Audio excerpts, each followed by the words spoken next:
Bien le bonjour mes chers amis. Aujourd'hui, nous sommes un jour spécial.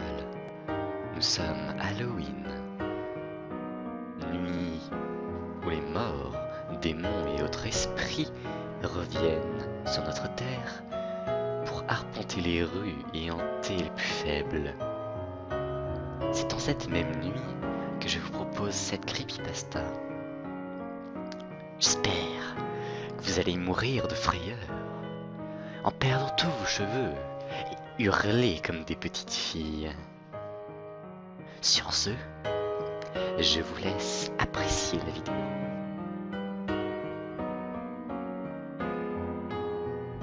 Le syndrome de Lavonville est une légende qui implique des étranges cas médicaux et mortuaires dans le pays de naissance de la série de jeux Pocket Monster, version rouge et vert. Bien que l'événement est resté secret à cause des lois de divulgation pour les entreprises basées à Kyoto, il y a une grande quantité d'informations qui ont été mises en lumière par un nombre précis d'individus, incluant Seki Uchidata, Issei Mitsumoto et Sato Aloe. Cette analyse parlera des autres phénomènes que l'on confond souvent avec le syndrome de Lavonville. Le sprite de la main blanche, l'animation du ghost et le sprite de l'enterré vivant, ainsi que les notes des développeurs insérées dans le jeu qui auraient un rapport avec ceci, et comment procéder à l'affichage de ce qu'on appelle les easter eggs dans ces premières vagues de cartouches. L'histoire du jeu. Le premier cas du syndrome et des événements associés ont été rapportés quelques mois après la sortie de Pocket Monster rouge et vert pour la console portable Game Boy. Ces jeux sont devenus très populaires pour les enfants âgés de 7 à 12 ans, ce qui ne fait aucun doute que l'une des raisons pour laquelle le syndrome de Lavonville a eu le degré de sévérité qu'on lui connaît. Dans le jeu, le joueur joue le rôle d'un dresseur dont la tâche est de capturer, élever puis entraîner des créatures sauvages nommées Pocket Monster pour le combat. Ces jeux, et les deux suites qui suivront, Pocket Monster Or et Argent, un animé, un manga, des figurines, un jeu de cartes à collectionner, et les jeux sur console de salon a conduit Pocket Monster à devenir une franchise multimilliardaire. À un moment du jeu, le dresseur vient dans une petite ville nommée Lavonville. Cette ville est l'une des plus petites du jeu, en plus de Bourg-Palette, la ville de départ du joueur, et possède très peu de services disponibles pour le dresseur dans toutes les autres villes du jeu. D'ailleurs, elle serait presque passée inaperçue si la tour Pokémon ne s'y trouvait pas. Un building colossal qui contient une centaine de tombes de Pokémon décédés. Une centaine. Une théorie dit que, à cause de cet endroit dans le jeu, au moins 200 enfants ont perdu la vie, et beaucoup plus ont été affectés ou sont tombés malades, et sans compter les autres cas de ce genre qui n'ont pas été répertoriés. L'historique de la pathologie. Ce ne fut pas avant le printemps-été 1996 que ces cas furent éventuellement liés au syndrome de Lavonville. Le tout premier cas de connaissance des effets du syndrome que l'auteur a pu trouver vient d'un rapport interne fait en juin 1996 par la compagnie Game Freak Incorporation, dirigée par un de ses employés, Monsieur Sato Aloe. Dedans, un employé a donné une liste de noms, dates et symptômes, des enregistrements d'enfants entre 7 et 12 ans qui ont souffert de divers problèmes médicaux après avoir joué à Pocket Monster. Certaines de ces données sont citées ici. Kyoai Katsujo, 12 avril 1996, à 11 ans.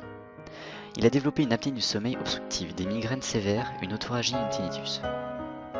Chiba Hiroyuki, le 23 mai 1996, un garçon de 12 ans. Il a développé une irritabilité générale, des insomnies, une addiction aux jeux vidéo, des saignements de nez. Il développe aussi de la violence envers autrui et parfois même envers lui-même. Il a été retrouvé après son suicide. Momoe Isai, le 27 avril 1996. C'est une jeune fille de 11 ans. Elle a développé des maux de tête et une irritabilité. Elle prend aussi des antidouleurs qui sont malheureusement mélangés.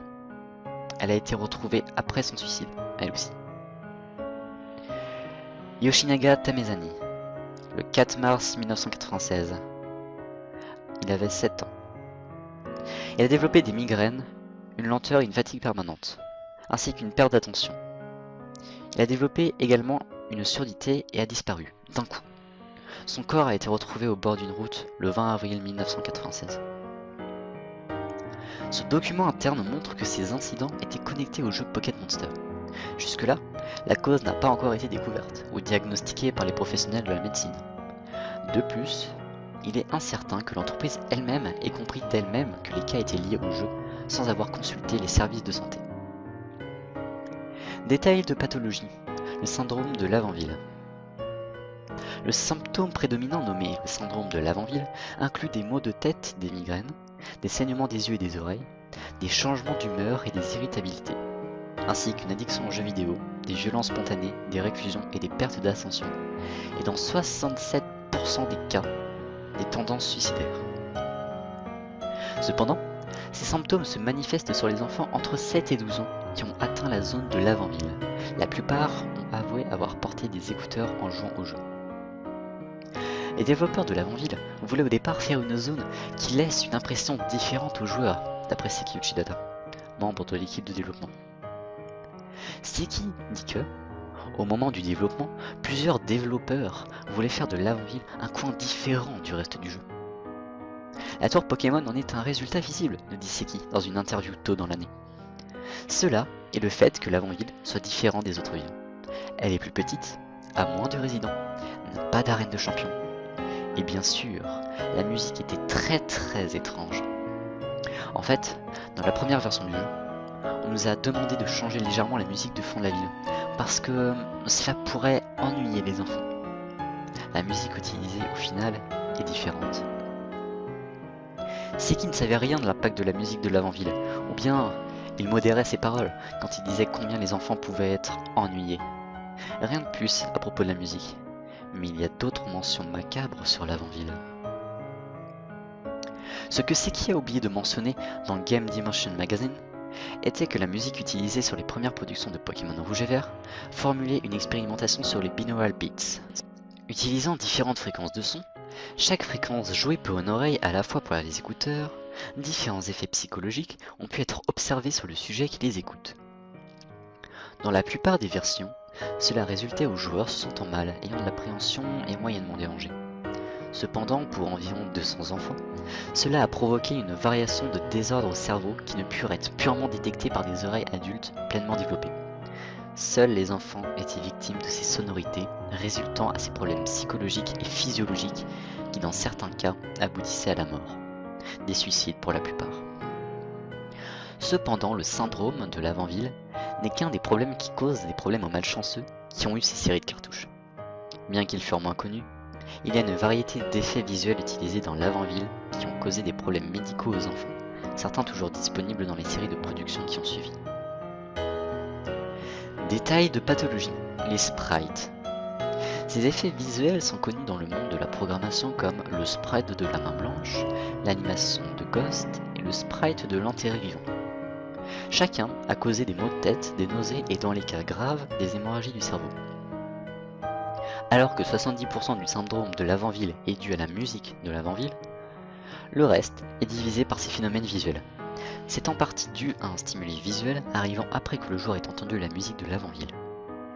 Une théorie dit que ceux non affectés par la stimulation audio, comme les sourds ou les malentendants, amènent aux 30% restants. Alors que voir ces sprites peut causer ces effets, il y a des méthodes précises qui permettent aux visionneurs de les examiner en détail et en toute sécurité. Le sprite de la main blanche. Connu dans le code comme whiten.gif, il a été scripté pour qu'il apparaisse en tant que Pokémon au 3e étage de la tour Pokémon. Il est divisé en 4 animations séparées. Une introduction, le cri qu'un Pokémon lâche avant une bataille, une fixe et 2 attaques. Ces attaques sont inconnues, n'étant nommées que point et brutal. Alors que voir l'animation a été prouvé être dangereux, voir les frames du modèle a été prouvé inoffensif. La main blanche semble en pièces et décomposée, avec une attention particulière sur les détails. La peau est pelée en laissant voir l'os, et quelques tendons pendent drastiquement hors du poignet. La première attaque est la main se changeant en point, puis se balançant en avant. Cependant, l'animation de brutal semble manquer de frame. La main semble s'ouvrir, puis ça coupe, puis recoupe. Après quelques secondes, elle réapparaît, refermée. Les frames manquantes n'ont pas été retrouvées. L'animation Ghost. L'animation Ghost codé sous le nom hunting.swf, devait être placé dans certaines zones de la tour, incluant le centre d'un chemin au second étage. Cependant, les joueurs ne peuvent pas interagir avec, laissant les gens penser que c'était simplement un élément du décor. L'animation doit être impérativement vue par frame, comme pour la main blanche. L'animation totalise 59 frames. Cependant, après l'extraction, la moitié des frames utilisés ont été gardés pour le sprite standard du fantôme de Pokémon Monster. Un quart des frames restants sont du bruit blanc, pour faire un effet de fondu. Mais interspacés dans le bruit blanc, il y a certaines frames de visages hurlants, avec des images d'un squelette encapuchonné, probablement le spectre de la mort, et quelques cadavres. Leurs significations sont bien sûr inconnues. D'un autre côté, le directeur de la programmation, Hisashi Sogabe, nous a certifié n'avoir aucune connaissance sur la provenance de ces images. De tous les phénomènes associés au syndrome de l'avant-île, cette animation a le plus de spéculation. Dans la thèse Video Game and the Manipulation of the Human Mind, le docteur Jackson Turner affirme que ces images ont été placées là exprès, dû au bref moment de passage à l'écran et la nature graphique de ces images. Turner théorise qu'elles étaient là pour subliminalement influencer les joueurs, pour être plus effrayés par l'ambiance dérangeante de la zone. Le sprite de l'enterré vivant. Il est souvent référencé sous le nom de Buryman Script, et l'enterré vivant est trouvé dans l'histoire finale de la tour Pokémon, mais qui est toujours remplacé par l'ossature fantôme. D'après les scripts qui y sont assignés, le sprite de l'enterré vivant devrait être le boss de la tour. Une fois atteint le sommet, la conversation suivante prend place. Tu es là. Je suis piégée. Et je suis seule. Tellement seule. Veux-tu me rejoindre? Après, le combat commence. Une fois en mode bataille, l'enterré vivant est apparemment un cadavre humain décomposé, essayant de ramper au sol. Il avait été programmé pour avoir 2 mains blanches, un étoplasma et un gros tas de morve. Étrangement, un protocole pour les actions de l'enterré vivant après sa défaite n'ont pas été écrits. Dans le cas où le joueur le vainc, le jeu plante.